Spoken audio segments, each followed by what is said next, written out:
Cristo ha resucitado de verdad. Aleluya. Que la gracia de nuestro Dios, el amor de Jesucristo y la comunión del Espíritu Santo sean con ustedes. Amén. ¿Cómo decirte que los discípulos son más parecidos a ti y a mí de lo que se parecen, ¿no? Ellos están llenos de dudas, llenos de miedos, vacíos de paz.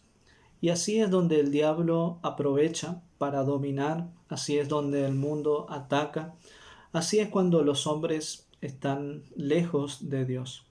Por esto es tan necesaria la bendición de Dios, el favor de Dios, la misericordia de Dios en nuestra vida, para que tengamos a partir de Él el consuelo, la paz, las certezas que tanto necesitamos en nuestra vida. Lo primero que hace Jesús frente a sus discípulos chiquitos, golpeados, atemorizados, es mostrarle cuán grande es Él. Él les dice en Lucas 24, versículo 39, mirad mis manos y mis pies, que yo mismo soy. Mirad mis manos y mis pies, que yo mismo soy. Este yo mismo soy o este yo soy simplemente dice más de lo que pensamos o entendemos, ¿no? Dice que ese cuervo es Dios.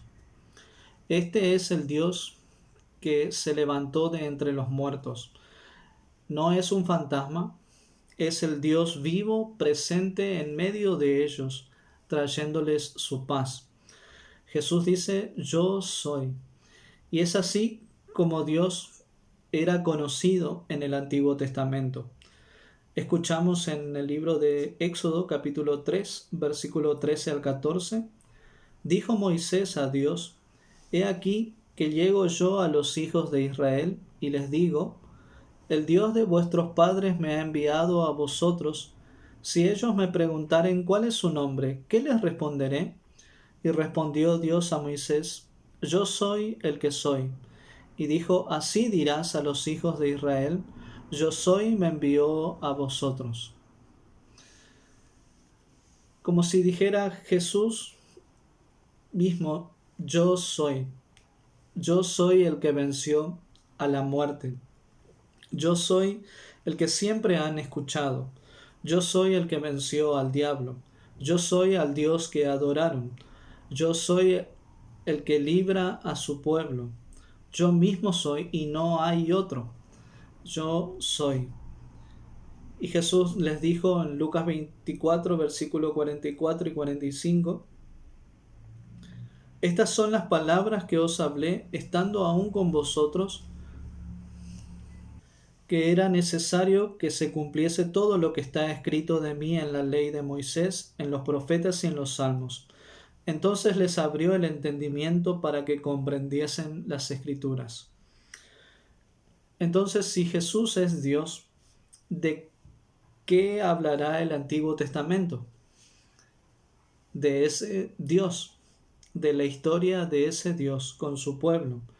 Es la palabra de ese Dios, del mismo Jesús, del Dios que se anticipó a su muerte, a su resurrección, y les dijo a sus discípulos todo lo que era necesario que le pasara a él y todo lo que él iba a hacer. Todos los del Antiguo Testamento tuvieron la fe en el mismo Dios. Los apóstoles recibieron la instrucción, la enseñanza del mismo Dios. Y al igual que nosotros, al escuchar la palabra recibimos la enseñanza del mismo Dios. Al considerar el Antiguo Testamento, vemos nosotros que habla de ese Dios, de Jesús y del Nuevo Testamento que nos cuenta la historia de ese Dios muriendo y resucitando a nuestro favor. Y aquellos en el Antiguo Testamento que tenían su fe y su esperanza en Dios, eran la iglesia de Cristo allá en el Antiguo Testamento, así también nosotros lo somos a partir de la muerte y resurrección de Cristo. No hay diferencia entre aquellos del Antiguo Testamento y nosotros. La fe es en el mismo Dios, en el mismo Señor, en la misma esperanza. Jesús les dijo: así está escrito y así fue necesario que el Cristo padeciese y resucitase de los muertos al tercer día, y que se predicase en su nombre el arrepentimiento y el perdón de pecados. Dios mismo es quien vino a librar a su pueblo. Era necesario su sufrimiento, su padecimiento, su resurrección. Y de esto es lo que tiene que hablar toda predicación cristiana, que era necesario que el Cristo padeciese y resucitase de entre los muertos, y que se predicase el arrepentimiento y el perdón de pecados en su nombre. Pero quizás no somos nosotros a veces los que no vemos que esta es nuestra gran necesidad. Vemos y creemos que tenemos muchas necesidades, como comida, vestido, salud, ¿no?, en este tiempo de pandemia, pero consideramos que nuestra mayor necesidad es tener a Dios mismo, tener a Cristo, tener a su palabra, tener su gracia, tener su favor, tener su perdón en nuestra vida. Jesús es Dios en el presente, trayéndonos el perdón de pecados, vida y salvación. Este anuncio del perdón es del mismo Dios eterno, quien actuó en el Antiguo Testamento, que se presentó frente a sus discípulos y llega a nosotros ahora a través de la predicación de la palabra. Es Dios presente con nosotros para salvarnos. Por eso Pablo dice en 1 Corintios 1, agradó a Dios salvarnos por la locura de la predicación. Agradó a Dios salvarnos por la locura de la predicación. Somos como los discípulos muchas veces. La muerte y la resurrección y la ascensión han pasado y no vemos cuántos dones le pertenecen a Jesús. Somos muchas veces incapaces de reconocer cuánto hemos recibido de Él, cuán innumerables dones son entregados allí cuando se predica, cuando se bautiza, cuando se entrega la Santa Cena en nuestra boca. Vaya si esto es no reconocer a Cristo y sus dones. Vaya si nos cuesta confiar en Dios por sobre todas las cosas y celebrarlo a Él, trayéndonos aquello que Él quiere entregarnos. Vaya si nuestras historias de desesperanzas no serían cambiadas, ya que el pecado, el mundo y el diablo han empañado nuestra visión de las cosas espirituales. No vemos cuán necesario es su obra en la cruz, cuán necesaria es su resurrección, cuán necesaria es su ascensión al Padre, cuán necesaria es escuchar su palabra en nuestra vida. Necesitamos que el Señor vuelva a abrir las Escrituras delante de nosotros, predicarnos, y que abra el entendimiento nuestro, que se pare en medio de nosotros y nos dé su paz, que nos muestre cuán fundamental y necesario ha sido su muerte y su resurrección y su ascensión al cielo, cuán necesitados estamos de su perdón, que nos muestre cuánto necesitamos confiar en Él por sobre todas las cosas.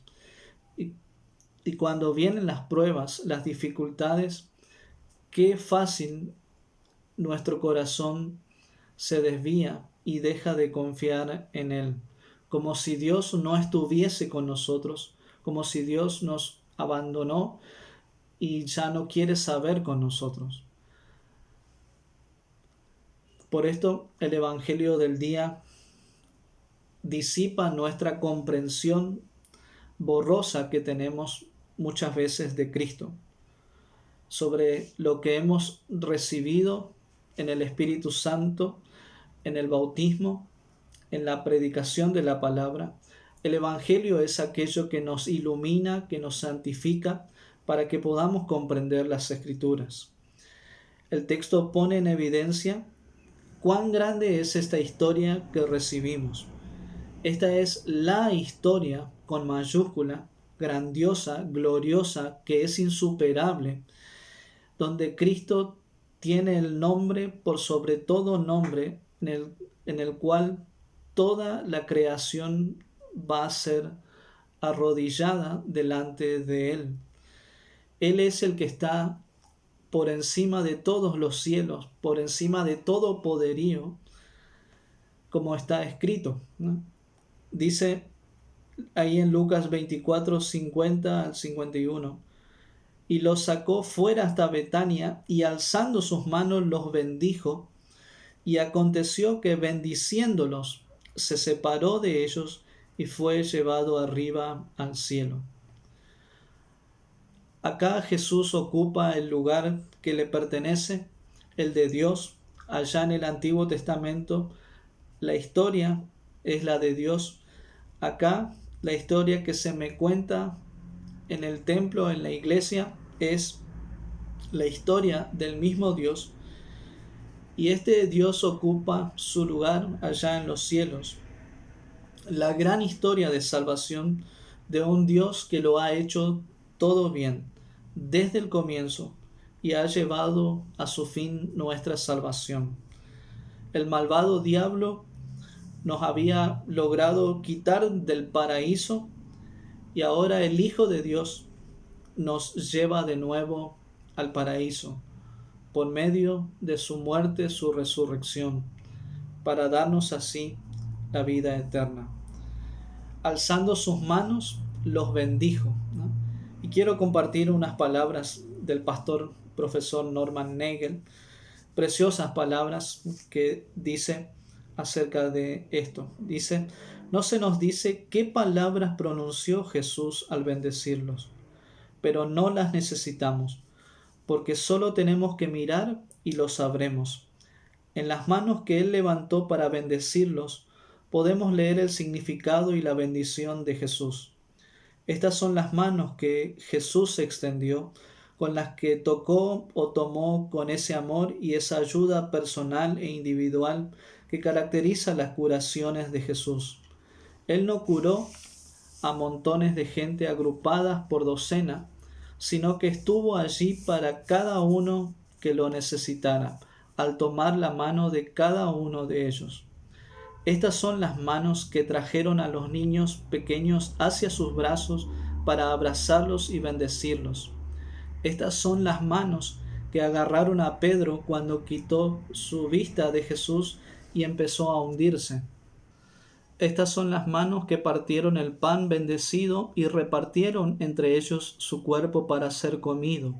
Estas son las manos que Tomás tocó para vencer toda su incredulidad. Las manos del Jesús que asciende dicen todas estas cosas. Y todavía no mencionamos lo más grande de todo, pues en estas manos vemos la marca de los clavos. Las heridas rasgadas nos hablan de la dimensión total de la bendición y de cómo fue lograda en nuestro favor. Todo nuestro mal, nuestros pecados, los llevó Jesús sobre sí mismo y cargó con nuestro castigo por ellos.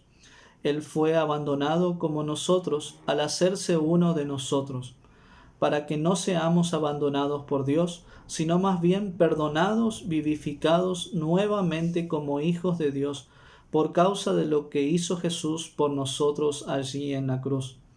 Puesto que las manos de Jesús se extendieron en la cruz, hoy se extienden para bendecir a sus discípulos. El que asciende y bendice lleva las marcas de la cruz en sus manos. No hay cruz, no hay bendición. Es por esto que se hace la señal de la cruz al bendecir. Esto es lo que Jesús nos dice en su ascensión: vida y bendición ganada, vida y bendición entregada, conferida, ¿no? Hermanos, hemos sido incorporados en Cristo. ¿Y qué es esto? Que esto que le ha sucedido a Cristo me ha sucedido a mí y a ti. Si Cristo asciende a los cielos, yo asciendo a los cielos y el cielo me pertenece. Y donde Él está sentado, yo estoy allí también. El apóstol Pablo, en la carta a los Efesios, ruega para que la iglesia pueda comprender cuántos tesoros hemos recibido. Dice Pablo en Efesios 1:18, para que sepáis cuál es la esperanza a la que Él nos ha llamado y cuáles las riquezas de la gloria de su herencia. Es así que en aquel lugar donde Jesús fue llevado al cielo, los discípulos adoraron a Dios, y allí donde Dios pisó, allí adoraron. Por eso volvieron al templo, porque es donde se adora a Jesús. Por eso le alabamos también en el templo, porque Jesús pisa allí, nos trae su palabra predicada, sus sacramentos, su bautismo, su santa cena, su perdón de pecados, y nosotros adoramos a aquel que nos trae los dones del cielo. Era necesario y es necesario que su palabra se predique en todas las naciones, que el arrepentimiento y el perdón de pecados se proclame en todas las naciones. Allá los apóstoles vieron a Cristo, cabeza de la iglesia, y Cristo les dijo que de ellos vendría la iglesia, es decir, de la palabra predicada, de los sacramentos que ellos administrarían, es decir, un cuerpo iba a ser formado, y se los llamó a confiar en su palabra. A nosotros como iglesia, también, que somos su cuerpo, no hemos visto a Cristo, pero se nos llama a confiar en la cabeza de la iglesia. Es decir, nosotros somos frutos de aquella predicación y de aquella palabra proclamada por todos los siglos. El cuerpo ha sido formado en Cristo y se nos llama hoy a seguir confiando en aquel que es la cabeza de la iglesia, el que ha sido sentado a la diestra del Padre y que reina y gobierna por sobre toda la creación. A confiar en que Dios ha obrado la salvación del mundo y que nos viene a traer constantemente sus dones de gracia por medio de su palabra y sacramentos. Esa bendición de Dios sobre los discípulos aún tiene los efectos sobre nosotros hasta la eternidad. La bendición hecha por Él permanece para siempre. Por esto, ánimo, querida iglesia, en este tiempo de lucha, de aflicción, permanezcamos en la confesión de fe que hemos aprendido, que hemos recibido, aquello que el Señor ha hecho al incorporarnos en la gran historia de salvación a nuestro favor. Sigamos con alegría, con gratitud, sirviendo a aquellos que están a nuestro lado, porque pese a todos los dolores y las aflicciones atravesadas, el Señor siempre nos ha sostenido. El Señor siempre ha estado a nuestro lado y lo seguirá estando como Él lo prometió. Dice Pablo en Efesios 3:20 al 21, y aquel que es poderoso para hacer todas las cosas mucho más abundantemente de lo que pedimos o entendemos, según el poder que actúa en nosotros, a Él sea la gloria en la Iglesia, en Cristo Jesús, por todas las edades, por los siglos de los siglos. Amén. Y la paz de Dios, que sobrepasa todo entendimiento humano, guarde sus corazones y sus mentes en Cristo Jesús hasta la vida eterna. Amén.